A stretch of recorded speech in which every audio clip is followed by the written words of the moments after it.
Hello students. Hello sir. So welcome to the Center of Excellence in Drone Technology Laboratory. This is one of the facility that is available in our excellence institutions. So in this lab today we are going to discuss about the case study. So here the case study we have chosen for this lecture is about the 3D printing. So what is the 3D printing? So layer by layer process.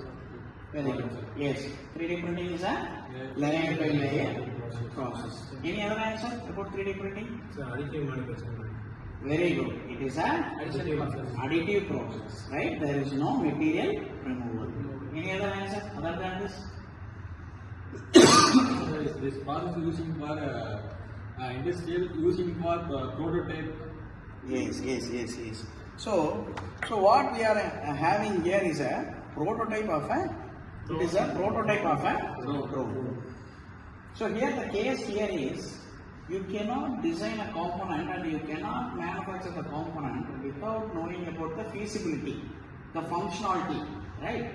So that is why we go for prototype. Prototype is nothing but a functional model. So this prototype is a model, right? It is a scaled model. This model is used to identify the functionality. For example, this is a chassis for the drone. So this chassis we can use different objects, right? This drone can be used for agri-purpose or it can be used for a camera or any other thing, right? Surveillance or whatever it is, right? So here this drone, this chassis should be, we should have the knowledge of the balancing of the chassis.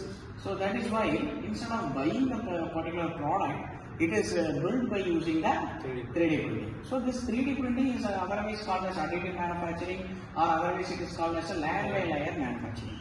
So now you can see this home printer, right? So this is one of the printer. You can see here the material is a solid material. It is a wire type material.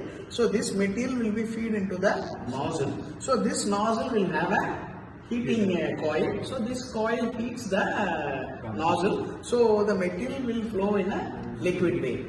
So the material here is a solid material, wire form. This is heated so that it melts and it flows through the nozzle, right? So this head will move in the particular axis, and this axis can also, the vertical axis can also have the axis. So here the table is a stationary, and sometimes the z-axis are also one of the fact of moving, right? So it can use all the x, y, z axis. That is why it is called 3D printing.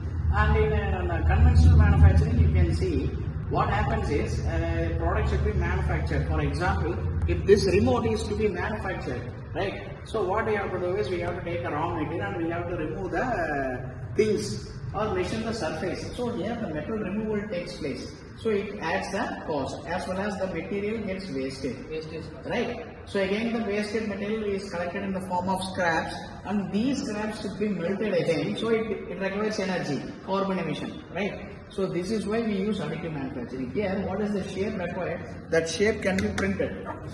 Here you can see, right? This is what the shape. So here you can see the profile has many holes. This holes is for removing the waves. So here there is no need of any geometry, right? So in order to remove the wave only, the structure is like in this way, right? So I am not talking about the structure, but these holes to be removed, machined manually if it is done by conventional manufacturing. If it is additive manufacturing means it layer by layer manufacturing, the hole is considered and the part is built accordingly.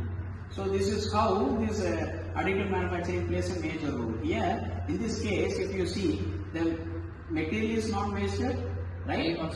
Yes, the time is also saved, the number of process is saved, the cost is also saved, right? So this prototype can be manufactured in a actual scale, right? That can also be nowadays possible, right? Nowadays in foreign and all, what they do is they buy a home 3D printer and they will flow the material, they will feed the material and they will do things for their kids. Because nowadays kids know they like toys, right? Every day you can print different toys. Once the CAD model is uploaded, then it will be sliced and it can be converted into a machine language, and this machine, if you make the material ready, then the material flows and the process takes some 1 or 2 hours depending upon the size, and it is manufactured. So this is how this 3D printing is used, right? So I would like to